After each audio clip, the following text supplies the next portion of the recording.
আসসালামু আলাইকুম, কেমন আছেন সবাই? আশা করি যে যেখান থেকে দেখছেন সবাই অনেক ভালো আছেন। এই তো আজকে পুঁটি মাছ দিয়ে লাল শাক দিয়ে রান্না করব। অনেক দিন হচ্ছে খাওয়া হয় না পুঁটি মাছ দিয়ে লাল শাক। আর এখানে আরও মাছ ভুনা করব, শুধু ভুনা করব পেঁয়াজ দিয়ে। আরও মাছটা আমার কাছে ভুনাই বেশি ভালো লাগে, তরকারি দিয়ে ভালো লাগে না। তো এখানে এই যে লাল শাক ধুয়ে রেডি করে নিচ্ছি সব কিছু।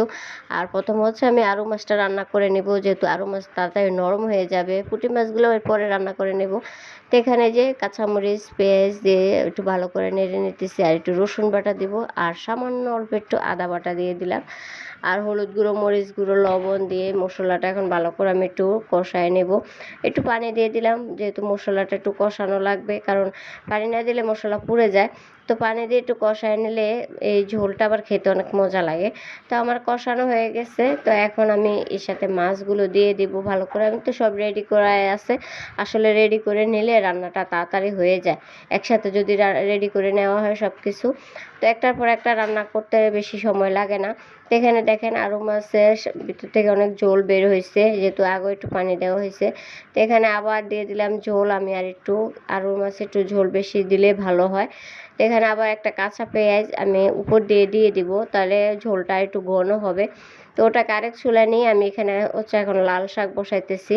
তো লাল শাকের মধ্যে একসাথে সব মশলা দিয়ে দিলাম, একটু রসুন বাটা দিলাম, হলুদ গুঁড়ো মরিচ গুঁড়ো আর কাঁচামরিচ। আর ভাবলাম যে যেহেতু শাক হলুদ একটু বেশি দেওয়া লাগে, তার একটু হলুদ দিয়ে দিলাম।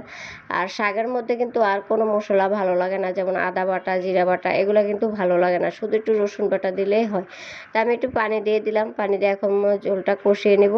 কষিয়ে কিন্তু আমি এখানে শাকটা দিয়ে দিলাম। আর এখনকার লাল শাক না কেন জানি খেতে ভালো লাগে না, মজা লাগে না। তো এই যে শাকটা জানি কেমন কালারটাও কেমন হয়েছে। তো এখন এটাকে দিয়ে আমি ভালো করে একদম শাকটা নেড়ে দিব। আর এক মুঠা শাক তো তো অল্প একটু হয়ে গেছে, আর যেহেতু পুঁটি মাছ দিয়ে রান্না করবো এই জন্য অল্প শাকে দিলাম। তো এখানে যে উপর দিয়ে আমি মাছ দিয়ে দিলাম, একটু ঝোল দিয়ে আমি উপর দিয়ে মাছগুলো দিয়ে দিলাম। আপনারা যদি চান মাছগুলো কিন্তু আলাদা কষায়ও নিতে পারেন, একটু হলুদ লবণ দিয়ে আলাদা একটু কষায় নিলেও ভালো হয়। আর এখানে কিন্তু দেখেন আমার আরও মাছ রান্না হয়ে গেছে। তো ধনিয়া পাতা দিলে বেশি কালারটা আরও বেশি ভালো লাগতো, তো যেহেতু ধনিয়া পাতা নাই কি আর করা।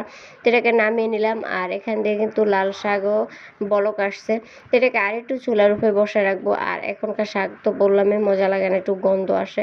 তো একটু ভালো করে আমি সিদ্ধ করে নিলাম শাকগুলো, মাছ আর যেহেতু কাঁচা মাছ দিলাম এই জন্য।